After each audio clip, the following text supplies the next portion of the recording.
ગાંધીનગર ખાતે મુખ્યમંત્રી ભૂપેન્દ્ર પટેલની ઉપસ્થિતિમાં કેબિનેટની બેઠક મળી હતી. મળેલી કેબિનેટની બેઠક બાદ પ્રવક્તા મંત્રી ઋષિકેશ પટેલે વિધાનસભાનું બજેટ સત્ર અને જંત્રીના મુદ્દે કેબિનેટની બેઠકમાં ચર્ચા કરવામાં આવી હતી અને તે મુદ્દે પ્રતિક્રિયા આપી હતી. 22 જાન્યુઆરીના સાંજે 4:30 કલાકે પ્રેસ કોન્ફરન્સ કરી હતી.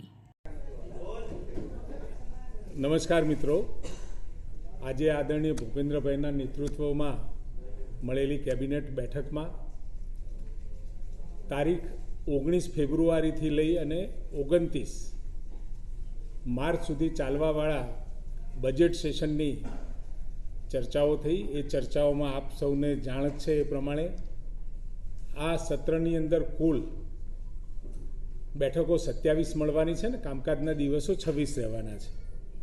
પ્રથમ દિવસે રાજ્યપાલશ્રીના સંબોધનથી બજેટની શરૂઆત થશે અને બીજા દિવસે એટલે કે તારીખ 20મીએ નાણામંત્રી કનુભાઈ દેસાઈ વર્ષ 2025-26નું બજેટ રજૂ કરવાના છે અને ગુજરાતના ભારતીય જનતા પાર્ટીના શાસનમાં પરંપરાગત ગઈ વખતે જે બજેટ હોય એના કરતાં પણ રાજ્યના વિકાસ માટે વધારો લઈને આવનારું બજેટ અને દર વર્ષે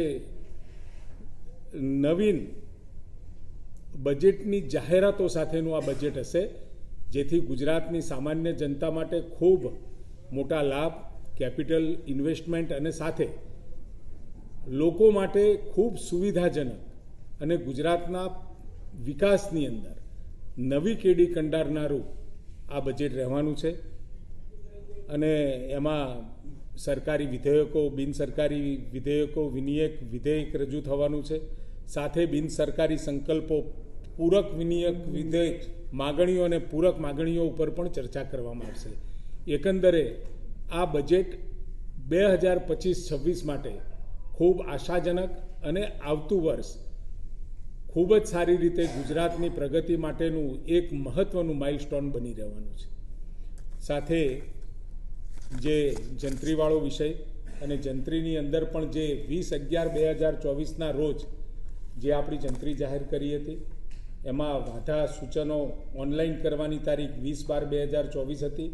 ત્યારબાદ જે રજૂઆતો મળી એ રજૂઆતને ધ્યાને લઈ જાહેર રીતમાં પણ ઓફલાઈન અને ઓનલાઈન વાંધાની રજૂઆત આપણે 20/1/2025 સુધી આપણે લંબાવી છે.